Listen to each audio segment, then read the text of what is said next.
Welcome back to the tomb. I've been dying to see you. I've got a real chiller for you tonight. It's a story about a man who wanted to give his wife a hand. He wanted to build the perfect partner, but he learned the hard way that when you play God, you're likely to get a real devil of a result. Make yourselves uncomfortable and listen close. This grisly little yarn is called The Handyman.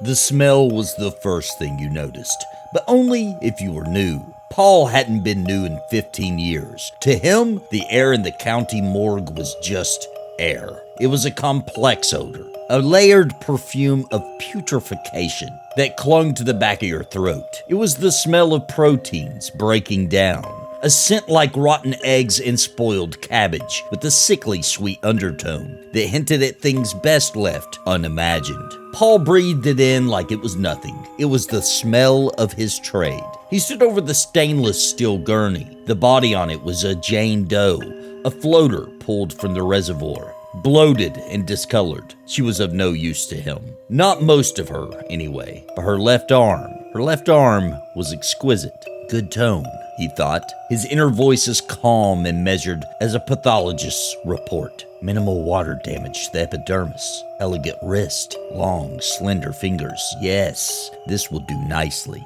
This was not the work of a ghoul, a frenzied desecrator. This was the work of a craftsman, an artist. In his mind, he was merely salvaging, repurposing. He was an examiner of a different sort, assessing not the cause of death, but the quality of the parts left behind. He saw the human body not as a sacred vessel, but as a collection of components, some more useful than others. This was the core of his philosophy, the quiet, cold logic that had germinated in the sterile silence of the morgue and blossomed into a monstrous garden in his basement. With the practiced efficiency of a man who had performed 1,000 autopsies, he made the incision. His tools were his own, not the county's. Sharper, more precise. He worked quickly, severing muscle and tissue, disarticulating the joint at the shoulder with a wet, popping sound that was absorbed by the tiled walls. He wrapped the prize in a sterile cloth, then placed it in a heavy-duty insulated cooler bag. No one would notice the missing limb until the autopsy, and by then,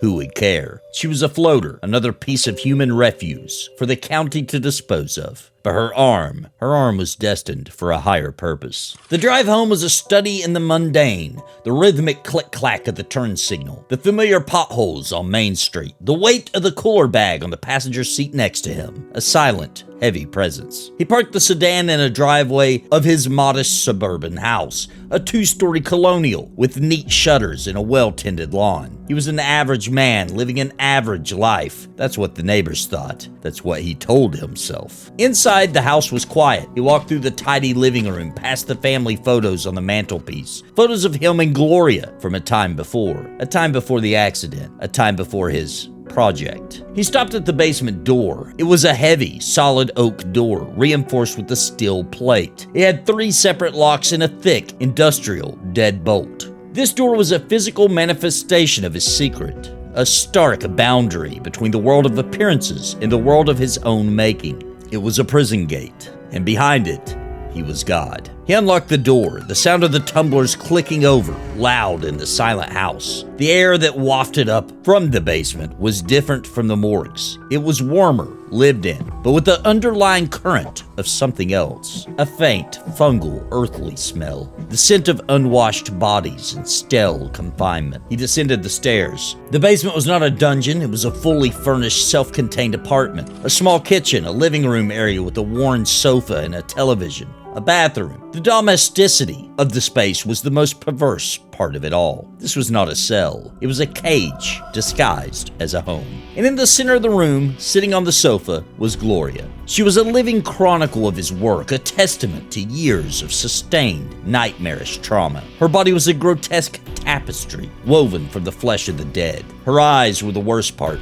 They were vacant, unfocused. She was not seeing him, not really. This was not the affection of Stockholm Syndrome. It was something far deeper and more terrifying. it was appeasement. A profound state of complex post-traumatic stress born from the years of captivity, where the victim's only survival strategy is to manage the captor, to become a placid, unthreatening object, to avoid provoking further violence. She had lost herself, her identity dissolving under the relentless pressure of his monstrous obsession. "Paul," she whispered, not a greeting, but a simple acknowledgement of the god of her small, terrible world. "I have a gift for you, my love," he said, his voice soft, gentle. He opened the cooler bag, a new one, a perfect one. He laid out his instruments on a small metal tray. The needle was his own creation, thick as a framing nail, with a cruelly curved tip. The thread was waxed, strong and unforgiving. He had her lie down on the floor on a sterile plastic sheet. She complied without a sound, her many limbs folding awkwardly around her. The process was a violation made routine. He was not a madman in a frenzy. He was a surgeon in his own private hellish operating theater. He made the incision on her back just below a dying arm. The skin parted with a wet sigh.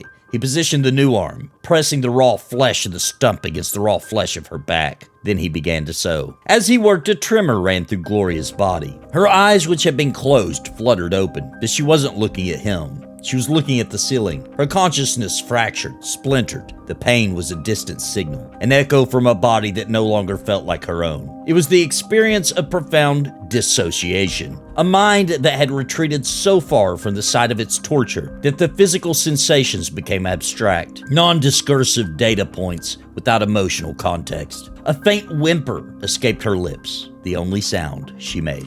In the weeks that followed, Gloria adapted. She always did. The new arm, her seventh, integrated into the horrifying ballet of her daily existence. Paul would watch, filled with a craftsman's pride, as she performed her chores. She was a six-armed Shiva of the household, a grotesque deity of domesticity. She would chop onions with two hands, stir a simmering pot with the third, knead dough with the fourth and fifth, and dust the shells with the sixth, all simultaneously. She cooked him extravagant meals, cleaned the basement with an inhuman efficiency. She was his perfect servant, the ultimate expression of his art. But a flaw had begun to fester in his perfect creation, a deep, gnawing dissatisfaction. She did everything he asked, but there was no spark, no life. She was an automation, a flesh and bone machine. She never smiled. She never thanked him.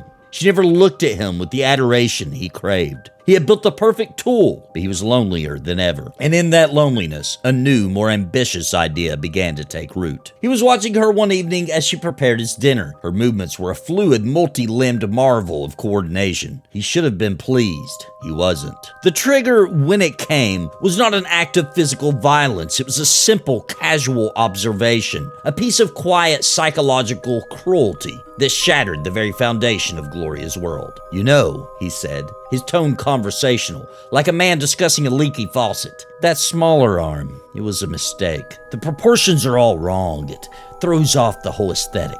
Gloria froze, a knife held motionless in one hand, a whisk in the other. Paul didn't notice. He was lost in his own vision. "And the legs," he mused, looking her over. "We haven't even started on the legs. There's so much potential there. An upgrade is in order, something stronger, more functional. An upgrade is in order." Those 5 words were the key that unlocked hell. For years, Gloria had survived through a subconscious animal calculation. Compliance equals survival. Appease the monster and you will be allowed to live another day. But his words revealed a horrifying new truth. The project was not finite. The mutilation was not an event with an end point. It was a perpetual process. There would be no end to the cutting, the stitching, the additions. The torture was eternal. In that instant, the logic of appeasement shattered. If compliance did not guarantee an end to the pain, then compliance was meaningless. If survival meant endless torture, then survival was no longer the primary directive. A different, more ancient imperative surged to the surface, flooding her broken mind with a terrifying clarity.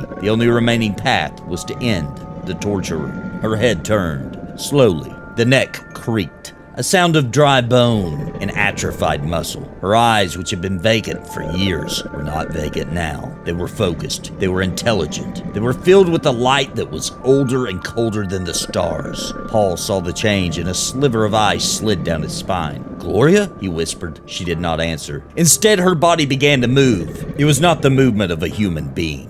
her torso contorted, her spine bending at an impossible angle. She lowered herself to the floor, her many arms splaying out around her, becoming legs. The sound of too many palms and fingers slapping against the concrete floor. She moved toward him like a spider, a pale, multi-limbed arachnid made of human parts. Paul scrambled backwards, his mind screaming. This was not his Gloria. This was not his creation. This was something else. Something that had been waiting, dormant inside the broken shell she had so carefully constructed. She was fast. He tripped over the leg of the sofa and fell. He looked up, and she was over him, a canopy of mismatched arms and hands. He saw the glint of the kitchen knife in one hand. He saw the delicate fingers of another wrap around his throat. He felt the small, strong fingers dig into his eye socket. The violence was a storm, swift and absolute. It was a flurry of tearing, ripping, and breaking. His screams were loud in the small, enclosed space. And then they were not. Silence descended on the basement. The air was thick with the coppery smell of blood. Paul was disassembled. A collection of parts on the concrete floor. Gloria stood over him, her breathing even. The monstrous arachnid posture was gone. She stood on her own two legs, her body still a grotesque collage. But her posture was calm, deliberate. The terrifying light in her eyes had softened into something else. Concentration. She looked down at the pieces of her former husband. Then she looked at her own body, at the empty spaces, the potential for improvement.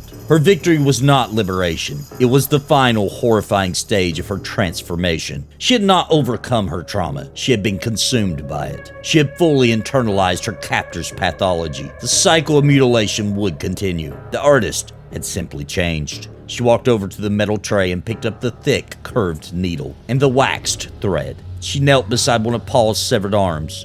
The work could begin. Looks like Paul finally got the cold shoulder and the cold everything else. He wanted a wife who was handy, but she turned out to be quite disarming. I guess the moral of this messy little story is, be careful what you build. Sometimes the monster you create is just a reflection you see in a shattered mirror. He wanted to play doctor, but his patient lost her patience. Until next time, creeps, pleasant screams.